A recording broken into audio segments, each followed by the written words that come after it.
जय हिंद प्यारे बच्चों, भारत माता की जय, Vande Mataram. Defence oriented meaning है, कुछ ऐसी वोकैबुलरीज लेके आया हूं जिनका यूज सबसे ज्यादा डिफेंस के अंदर किया जाता है। एग्जाम में आए ना आए पर हमें ये पता होना जरूरी होता है। पहली मीनिंग तो डिफेंस को दी है। डिफेंस का मतलब पता है सभी को, रक्षा होता है। पर डिफेंस से रिलेटेड सिनोनिम्स कौन से, ऐसी मीनिंग बेसिक एग्जामिनेशन में पूछ ली जाती है। X group, Y group, navy, SSR, double A, ऐसे एग्जामिनेशन में बेसिकली ऐसी मीनिंग्स पूछ ली जाती है। पर पता है आती होती है हमको, उसके बावजूद भी हम चार ऑप्शन देख करके गलत करके चले आते हैं।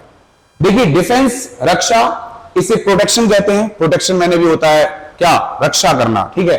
सिक्योरिटी, सिक्योरिटी रक्षा के सेंस में भी यूज हो जाता है और एक सिक्योरिटी वो भी होती है जो हमारी रक्षा करती है। इसके बाद सेफ गार्ड, सेफ गार्ड का मतलब सुरक्षा करने वाली चीज या सुरक्षा से संबंधित ये भी है, या रक्षा से संबंधित। दूसरी मीनिंग है मिलिट्री। मिलिट्री हमें पता है, मिलिट्री तो खूब सुना है, पर हमने कभी मिलिट्री का हिंदी नहीं जानने की इच्छा की। मिलिट्री मैंने होता है सैन्य, क्या होता है, सैन्य। और इससे मिलती हुई मीनिंग कौन सी है, आर्म फोर्सेस, मिलिट्री के अंदर आता है। ट्रूप, सेनाओं का दस्ता, ठीक है। इसके बाद आर्मी, वो तो है ही, ठीक है। नेक्स्ट है ऑफिसर, ऑफिसर को तो अधिकारी कहते हैं।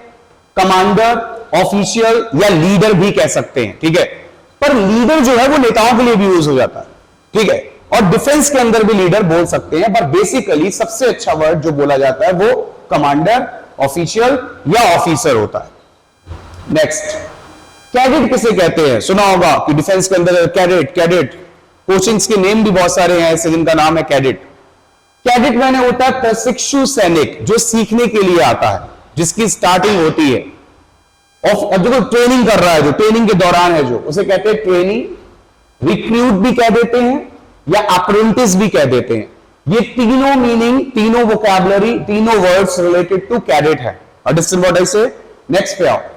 रिक्रूटमेंट क्या होता है, देखो रिक्रूट मैंने होता है प्रशिक्षु और रिक्रूटमेंट मैंने हो जाता है भर्ती, ठीक है। रिक्रूट मींस कैडेट, प्रशिक्षु, और रिक्रूटमेंट मैंने भर्ती, ठीक है। जैसे हम लोग पूछते रहते हैं रिक्रूटमेंट आया, कोई नोटिफिकेशन आया, नोटिफिकेशन तो अलग चीज हो गई, रिक्रूटमेंट मैंने भर्ती आई। हायरिंग करना, किसी को हायर करना, इनरोलमेंट करना भी कह सकते हैं इसे, या सिलेक्शन भी कह सकते हैं। सिलेक्शन तो आफ्टर भर्ती होता है, पर सिलेक्शन इसके अंतर्गत ले लिया गया है वर्ड, ठीक है। पर सिलेक्शन आफ्टर भर्ती होता है, याद रखिएगा ये वर्ड। ये दो वर्ड बेसिकली कनेक्टेड है विद रिक्रूटमेंट से। आगे कह रहा है पायलट, पायलट का क्या सिनोनिम हो सकता है, तो पायलट को एविएटर भी कहते हैं, ठीक, फ्लायर भी कहते हैं और एयरमैन भी कहते हैं। ये तीनों words which these are words are related to pilot, यानी कि एविएटर, फ्लायर और एयरमैन। नेक्स्ट पे चलते हैं।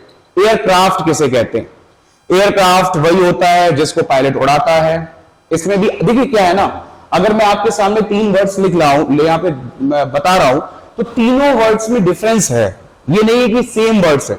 एयरक्राफ्ट, एरोप्लेन, प्लेन, जेट, हमने तो हमारे सामने तीनों ही विमान रखे हैं, चारों, पर ये चारों विमान अलग अलग होते हैं। चारों विमान अलग अलग होते हैं, चारों का अलग अलग काम होता है और चारों के अलग अलग उपयोग होते हैं। वैसे जो मीनिंग्स तुम्हारे सामने यहां आ रही है, उन मीनिंग्स के अलग अलग यूज हैं।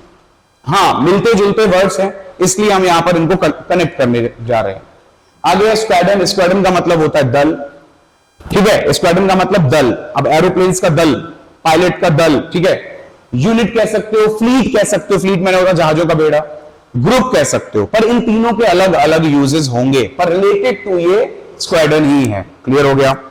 नेक्स्ट है नेविगेशन। नेविगेशन मैंने होता है दिशा निर्देशन, और ये शब्द जो मैं तुम्हें दिखा रहा हूं, ये सारे के सारे शब्द जो है वो डिफेंस के अंदर यूज होते हैं, ठीक है। नेविगेशन शब्द बहुत यूज होता है, और स्पेशली ये यूज होता है नेवी के अंदर, और नेवी और एयरफोर्स के अंदर। वैसे तो तीनों ही आर्मी के अंदर, पर नेवी और एयरफोर्स में सबसे ज्यादा। तो नेविगेशन मैंने दिशा निर्देशन, गाइडेंस कह सकते हो, स्टीयरिंग कह सकते हो, और डायरेक्शन कह सकते हो, दिशा बताने वाला। सबमरीन क्या होता है, जो पानी के अंदर चलते हैं, शिप। अब देखो, अब मैंने क्या कहा, शिप अलग अलग हैं, लेकिन ये पानी के अंदर चलता है, इसलिए सबमरीन कहलाता है, इसे पनडुब्बी कहते हैं। वैसे ही अंडर वाटर वेजल भी कह सकते हैं, इसको क्या कह सकते हैं, अंडर वाटर वेजल। वेजल शब्द बहुत यूज होता है, ठीक है ना, ये वेजल शब्द न्यू है आपके लिए समझने वाला। इसके बाद यू बोट, ये भी एक न्यू वर्ड है, यू बोट और vessel, these both are connected with submarine, यानी कि पनडुब्बी। क्लियर हो गया। नेक्स्ट देखिए स्पाई। स्पाई मैंने होता है जासूस। अब क्या क्या कह सकते हैं जासूस को, तो देखो जासूस वर्ड का जो इंग्लिश वर्ड है, एक तो स्पाई है, दूसरा एजेंट है, तीसरा डिटेक्टिव है एंड चौथा इन्फॉर्मर है। क्या है? इन्फॉर्मर। ठीक है, स्पाई जासूस, स्पाई एजेंट, स्पाई डिटेक्टिव और स्पाई इन्फॉर्मर। ठीक। नेक्स्ट है इंटेलिजेंस। इंटेलिजेंस का मतलब होता है खुफिया जानकारी देने वाला विभाग या खुफिया जानकारी। तो इंटेलिजेंस से मिलता जुलता वर्ड कौन है? इंफॉर्मेशन। पर ये इंफॉर्मेशन सीक्रेट यहां पे लिखा होना चाहिए था, सीक्रेट इंफॉर्मेशन। ठीक है। नेक्स्ट है नॉलेज। क्या है? नॉलेज। और यहां क्या है? Secret information, knowledge. और यहां पे क्या है? डेटा। वर्ड देखिए डेटा, लेकिन secret data. Secret data, secret knowledge, secret information, ये सारी चीजें कनेक्टेड है इंटेलिजेंस।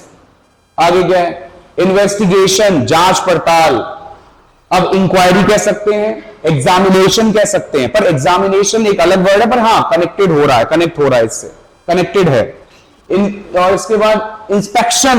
वेरी गुड, ये वर्ड बहुत पूछा जाता है। इंस्पेक्शन पूछा जाए या ना जाए, लेकिन ये वर्ड हमारी बोलचाल की शैली में जरूर रहता है। Inspection, inquiry, investigation. इसके बाद सीक्रेट। सीक्रेट मैंने होता है गुप्त, इसे कविट भी कहते हैं। ये बहुत पूछा जाता है वर्ड एग्जामिनेशन में। सीक्रेट, कॉन्फिडेंशियल कह देते हैं, हिडन कह देते हैं, प्राइवेट कह देते हैं, लेकिन इसमें एक वर्ड सीक्रेट भी कविट डाल दीजिए आप। इसके बाद मिस्टीरियस भी हो सकता है। ठीक है ना, ये कुछ वर्ड्स। आगे कह रहा है सर्विलांस। बहुत पढ़ा होगा surveillance, you are under surveillance, ऐसे करके लिखा होता है रोड पे, रेस्टोरेंट्स पे, या फिर आप कभी स्टेशंस पे, है ना, मोस्ट ऑफ द प्लेसेस जो कि सिक्योरिटी के अंदर आती है, वहां पे ये चीजें रहती हैं। निगरानी। ठीक है, इसे मॉनिटरिंग भी कहते हैं, इसे ऑब्जर्वेशन कहते हैं और इसे वॉच कहते हैं। वॉच मतलब नजरें हमारी आपके ऊपर ही है, आप क्या कर रहे हैं? Watch, we are watching. ठीक है। इसके बाद ऑब्जर्वेशन, इसके बाद जो वर्ड है वो है मॉनिटरिंग, इसके बाद सर्विलेंस। ठीक है। करेज का मतलब क्या होता है? करेज मैंने होता है साहस, ब्रेवरी कहते हैं, बोल्डनेस कहते हैं और फियरलेसनेस कहते हैं, यानी कि फियर का ना होना। इसके बाद डेडिकेशन क्या होता है? डेडिकेशन का मतलब होता है समर्पण, डेडिकेशन, डिवोशन। ठीक है, इसको कमिटमेंट भी कहते हैं, डिवोशन देखो यहां पे आ गया, डिवोशन भी कहते हैं और लॉयल्टी भी कहते हैं। क्या कहते हैं? लॉयल्टी। आप इन वर्ड्स का यूज अपनी दैनिक क्रियाओं में, बोलचाल में जरूर किया करिए। If you want to serve the nation और if you want to crack the examination, तो पहले से ही आपको ऑफिसर्स की तरह रहना पड़ेगा, ऑफिसर वाली शैली का यूज करना पड़ेगा और उनके बारे में पता भी करना पड़ेगा। नेक्स्ट है लीडरशिप, नेतृत्व करना। ठीक है।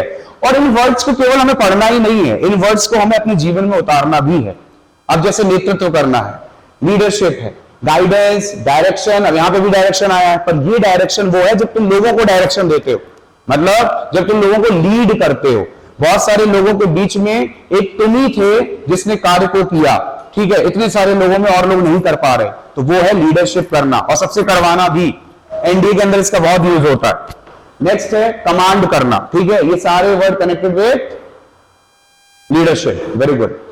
लास्ट वर्ड है डिटर्मिनेशन, और ये तो सबके पास होना चाहिए। अगर ये है तभी आप कोई एग्जामिनेशन को क्रैक कर पाएंगे। डिटर्मिनेशन का मतलब दृढ़ निश्चय, जो सोच लिया वो सोच लिया, अब करना ही है, रात दिन पढ़ना ही है, मेहनत करनी ही है, उसे कहते हैं determination. Resolve, persistence. Next word will power, इच्छा शक्ति नहीं होगी तो डिटर्मिनेशन कहां से लाओगे? पहले तो इच्छा शक्ति ही लानी पड़ेगी। ये तीनों वर्ड्स कनेक्ट करते हैं डिटर्मिनेशन को, यानी कि दृढ़ निश्चय को, दृढ़ संकल्प को। यानी हमने सोच लिया कि हमें इतने बजे पढ़ना है, तो चाहे कुछ भी हो जाए बस हमें उतने बजे पढ़ना ही है। हमें क्लास लेनी है तो क्लास लेनी ही है। और जिसके अंदर ये सारे वर्ड्स जो मैंने बताए, वो वर्ड्स को अगर वो फॉलो कर रहा है और अपने नियमानुसार, अपने रूल एंड रेगुलेशन को फॉलो कर रहा है और उसका एम अडिग है, तो 100% एक दिन वो अपनी कामयाबी को जरूर पाएगा। जय हिंद, भारत माता की जय, वंदे मातरम।